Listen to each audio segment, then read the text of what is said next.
up, YouTube, and welcome back to my channel. If this is your first time here, welcome. My name is Laura, and welcome to my first video of 2017. So I'm just going to explain myself a little bit as to why it's taken me to the 17th of January to put out my first video. So for the second to last week in December, I was home in Fredericton, New Brunswick, and then the following week, I was on a cruise for a week, which is what this video is going to be all about. So it was really good to just get away and relax and not worry about videoing or getting work done. I think it's so important to take time for yourself now and again to really refresh and rejuvenate and come back and attack your goals stronger than ever. Now, I know I am wearing a toque because it is freezing here back in Vancouver, but I promise you we had amazing weather on the cruise. So if you've ever thought about going on a cruise, and especially if you've ever thought about going on the Carnival Glory cruise ship, this video is for you. I'm going to share everything from where you get on, where you visit, what to do on board, how is the food, my top tips. So without further ado, let's just get into the video. For the Carnival Glory cruise ship, you depart out of Miami, Florida. The cruise can last anywhere from 6 to 9 days, and mine in particular was 8 days. Your first stop is in Grand Cayman, which is the biggest island of the Cayman Islands. Your second stop is in Mahogany Bay, where you visit Roatan, and that is in Honduras, and that was my actual favorite stop of the whole trip. Your third stop is Belize, which was a close second favorite of mine. And then your fourth stop is Cozumel, Mexico. Your seventh day is then at sea again. So this is when you just get to spend time on the ship, and then you deport the boat on the 8th day at 8 a.m. when you're back in Miami. Your staterooms can range from interior, ocean view, balcony, or suite. So obviously these range in price as well. So the interior is what you would think of is on the inside of the boat, so they don't have a window. And I wasn't in a room like that, but I have heard they can be a little bit smaller and a little more claustrophobic in my opinion. The second option is the ocean view, and that's actually what we had. So you do have a nice large window in your room so you can see the open water, and it's really cool. The third most expensive one is with a balcony, so it is very similar to the room I had, except you do have a balcony. The fourth and most expensive stateroom is the suite. It is very similar to the balcony room, but it also is much bigger and it can host up to 5 people. So in my opinion, the ocean view was enough. I don't think I needed a balcony. We weren't in our rooms that often, and it was always fun to just kind of be out up on the main deck anyway. And to be honest with you, I think I wouldn't spend much time on the balcony because it might be a little scary. Like, even looking out just the window in your room and just seeing open water was a little bit freaky for me. I think if you're going on a budget, I think an ocean view would be perfect. So there is always something to do on board. It doesn't matter if you're 5, 15, 25, 50, they seriously have it covered. They have something for everyone on board. So I just turned 27, and I will tell you some of my favorite things to do on board. I made a list so I wouldn't forget anything. So some of my personal favorites were the comedy shows. They had between 2 and 4 a day, and they were really good. They brought in different comedies throughout the whole trip, so you're not seeing the same people over and over again. I love the casino, a fully equipped casino. It was so much fun. I mainly played roulette the whole time, and yes, I left with money. Another favorite was just hanging by one of the 4 pools or the 7 whirlpools. They also had nightly shows, so they had a cast of about 8 people, 4 guys, 4 girls, who did live singing and dancing, and it was like a different theme every night, and they were excellent. And they did 2 shows a night. Then there was also another band that just did live music, and they had different themes every night as well, and they were just so excellent and always had people up and dancing.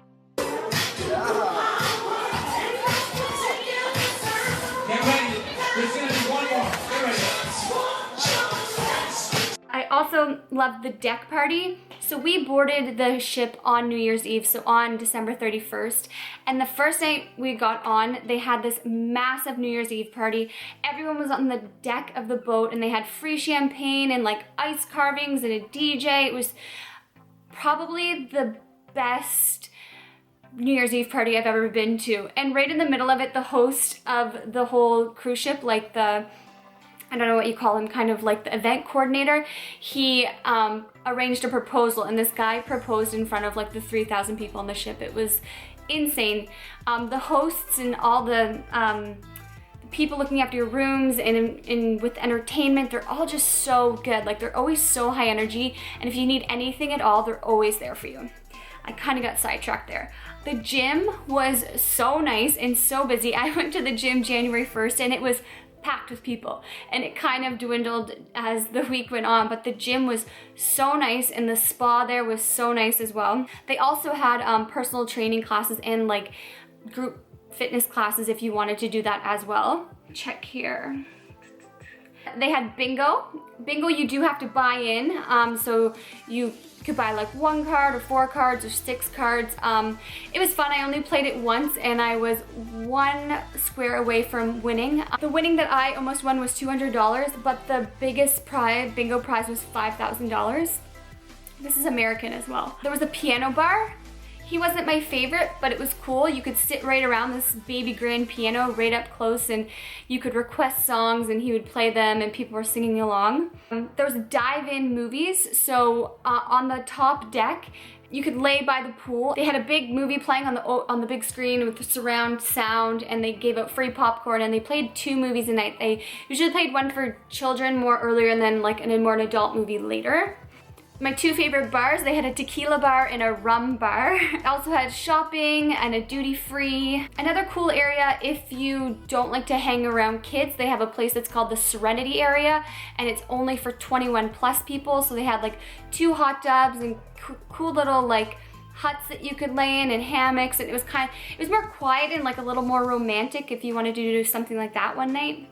Now I'm just gonna touch on some of the things that I didn't necessarily do, but I looked into. I did have karaoke, which we wanted to do one night, but we just got too busy doing something else. There was a nightclub there. I'm not like totally into nightclubs, but we checked it out and then we didn't stay. But if you're into that, that looked fun.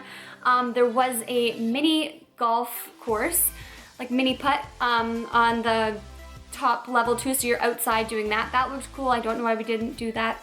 There's just so much to do, honestly. Like, if you wanted to be doing something at all times, you could be. There was just, you're never bored. I already mentioned that there was a really nice spa with the gym. So they have like whirlpools and saunas, and then you can also get services done, like seriously anything from just getting your shellac nail polish removed to like getting Botox and fillers. Like, you could get anything done on there. It was crazy. I looked at some of the prices of things, like I even was just gonna get a manicure, and it was very overpriced in my opinion from what I'm used to paying here in Vancouver. So I mean, if you wanted to treat yourself to like a cool romantic like massage or like something like that, like go for it. But it was a little more pricey in my opinion. There were so many kids activities. We did travel with my niece who's 1.5, so she didn't really know to do all like the kid stuff, so I don't know what all there was. They did have a lot of things catering to children. There was like a children's only area. I played with her in that for a while. They had like little slides and stuff like that. There was an arcade room, so maybe for like your teens. I didn't go in there, but it looked pretty cool, pretty equipped. There was a sports bar, which we didn't go, but I called one night to see if they were going to play the Canada-US game, which they weren't, so we didn't go. There is a massive, if you look at the photo of the ship, there is a massive water slide down the middle of the ship, so there's that. And the last thing, there was a volleyball court, and there was also an outside running track, which I didn't do that either. So as you can see, that's not even everything that's on the ship. That's just kind of skimming the surface of stuff that I loved and stuff that I thought maybe you guys would think was interesting. So let's move on. The food was so good on board, and I'm not even lying to you guys. Every day they had a buffet style for breakfast, lunch, and dinner. I just want to touch on the breakfast. They had an omelet station where they made fresh omelets for you. You could do an egg white omelet. You decide what you want to put in it. That's what I had most mornings for breakfast. It was so good. It's very easy to overeat. They give you plates like this big and everything just looks so good. But I mean, after a couple of days, you realize you can't eat like that for a week because you'll literally leave 10 pounds heavier. There's also, every night you can go to a sit-down dining area and you actually have someone serve you, and it's all free, it's all included, and you pick off a menu which changes every night. You have a 3-course meal. I remember the last night we played a joke on my mom and we ordered her frog legs while she wasn't at the table, and then when she got back we told her they were chicken wings and she ate them. But don't feel bad for her because she loved them. Other things that I had was, I had an amazing Indian dish one night, I had a steak one night, chicken, like it was really, really good food, and then you could get dessert as well if you were still hungry. The service was amazing. I remember a couple of the nights, the waiters would kind of like go change and do this crazy dancing thing while you're eating your meal, which was pretty entertaining. And then there's always food late night, so if you get like us sometimes and you had some drinks and you want something to eat late night, there's always this really good pizza place open, so you're able to go grab pizza, and like I said, they give out free popcorn during the movies as well.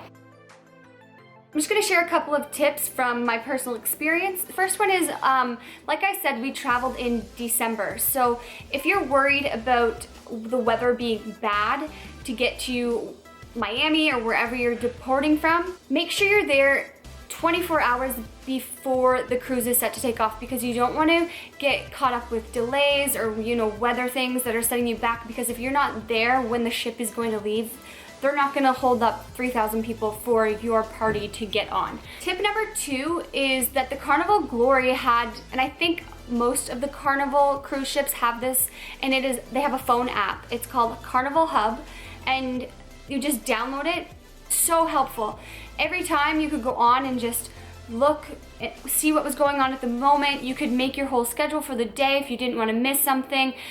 There was so much great stuff on there. Like, it was just really helpful to have. My third tip is about the Wi-Fi, because I know a lot of people probably wonder if the Wi-Fi is free on board. It's not free, but they do have like 4 different packages. I bought the second most expensive one. So the first one, it gives you kind of ranges. So the first one is if you just want to be able to go on like Instagram or Facebook or kind of like social media apps. That's the first one. The second one allows you to be able to actually surf the internet and have emails, which is the one that I had because I needed my emails while I was away. And then I think there was a couple other ones, but they're all kind of laid out for you, and I bought it the first day because you can buy it for the 24 hours or you can buy it for like the whole week. My next tip is that the people that take care of your room are generally the same people through the whole trip. So they want to get to know you, and they leave you cute little like towel things in your room, and they leave you itineraries for the next day. So every night they come in and they'll roll your bed down for you, leave you a little animal, and then leave you an itinerary for the next day. And we kind of didn't clue on to this at first, but the itinerary kind of says what the dress code is for the following evening. So we didn't really follow that, which was fine. Like, you don't have to. Because we would come out of our room and people would be in tuxedos and we would still be in our bathing suits.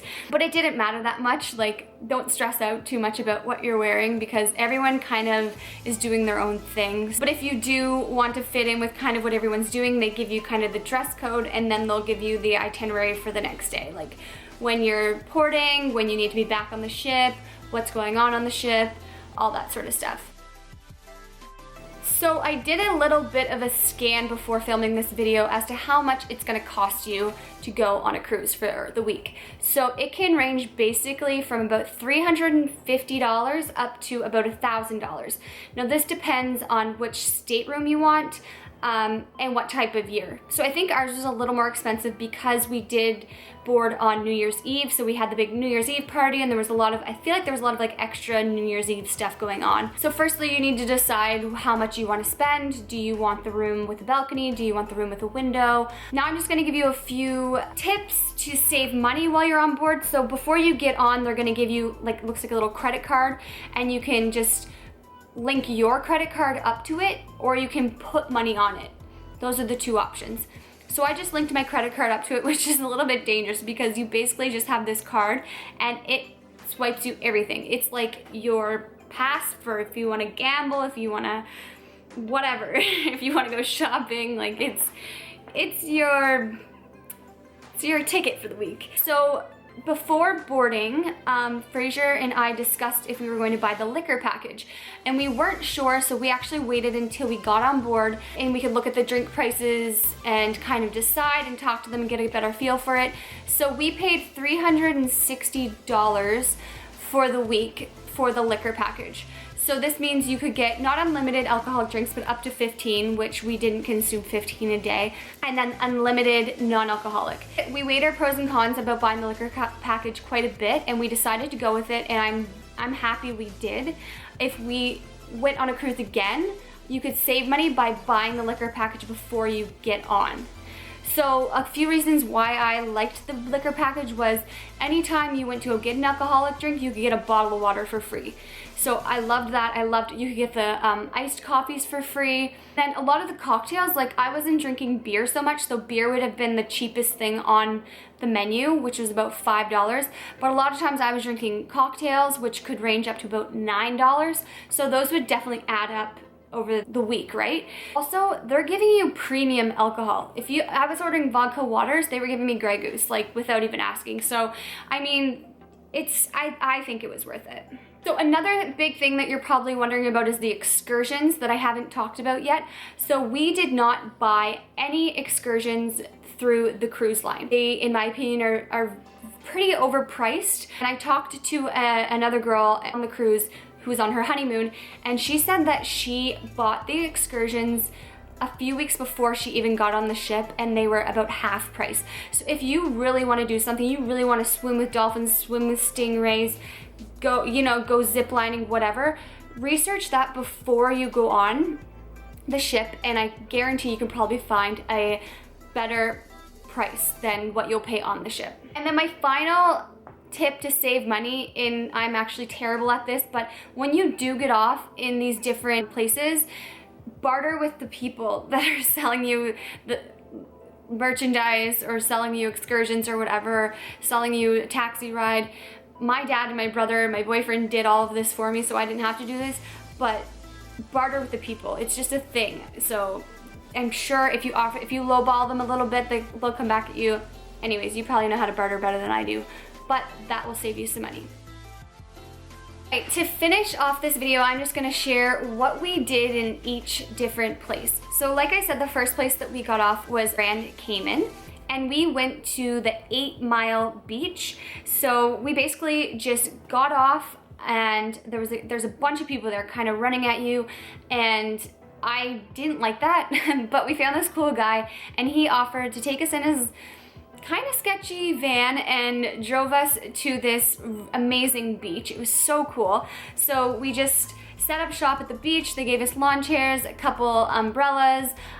We hung out there for the day. We actually walked down the beach and we went to this little bar and we got some beer, and we talked to the people working there, and they were all Canadian. It was so cool. And they had all been there between like 6 and 10 years. So that was really cool. And then we came back and we rented Sea-Doos, and we went out on Sea-Doos for about half an hour, which is really cool. I love sea-dooing. Fraser had never been sea-dooing, so we did that.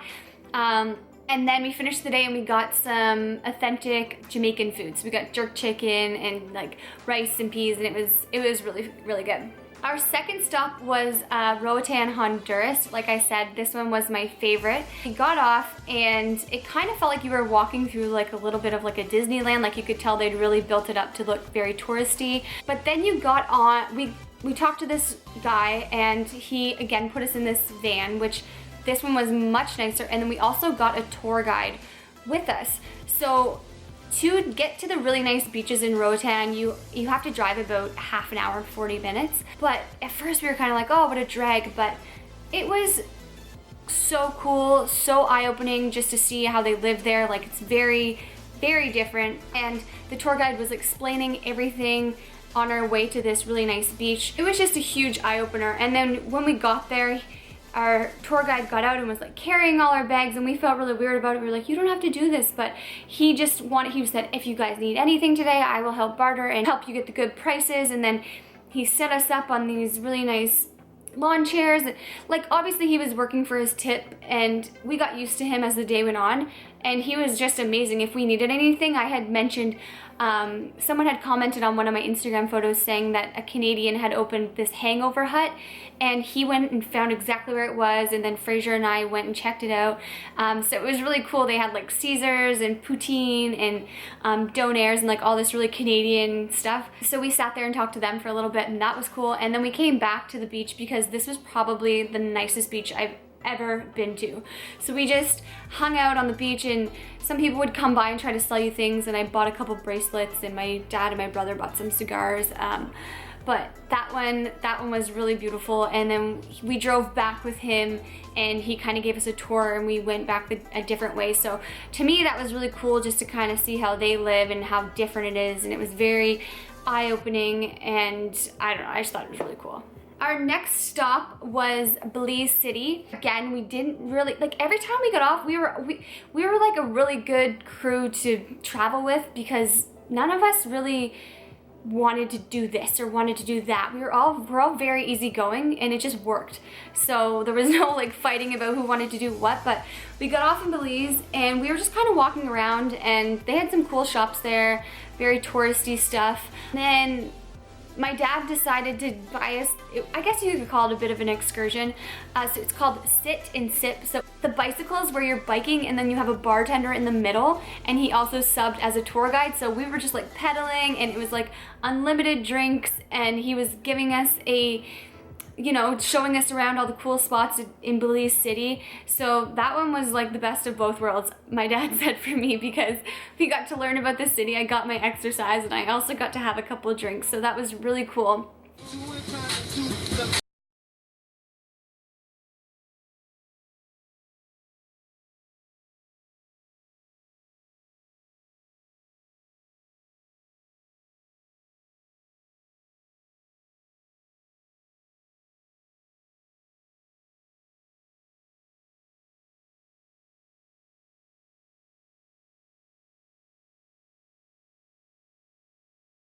And then our last stop was Cozumel in Mexico. So this one was probably my least favorite stop, mainly because it's like a really small island, and when you get off, they've just redone the whole thing to look like it's like a Disneyland. It's like, it just doesn't seem very authentic.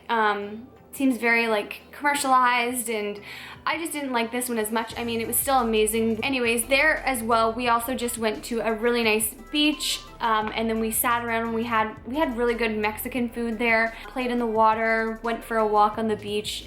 Nothing too crazy, but it was still beautiful. Like, I'll throw up a picture right here that I'm thinking back that I posted on my Instagram. Like, it was still so beautiful. Like, it's really hard to complain that that was my least favorite place, because it was still so beautiful. So that is all I have for you guys today. I hope you guys enjoyed this video and gave you a little bit of an insight into the Carnival Glory or cruising in general.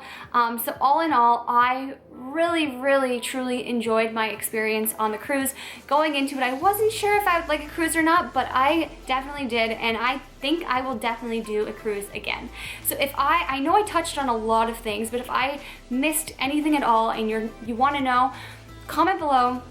I promise to keep up on the comments, and I will let you guys know anything you need to know before you book your cruise. I also want to apologize for waiting this long to get this video out. The first week in January too was my birthday, and that kind of set me back, but now I'm back in the groove of things. I have some cool things coming. I have more travel plans coming. As always, I'm always open to suggestions as to what you guys want to see. Thank you for watching. Please subscribe if you haven't already, and I will see you guys in the next one.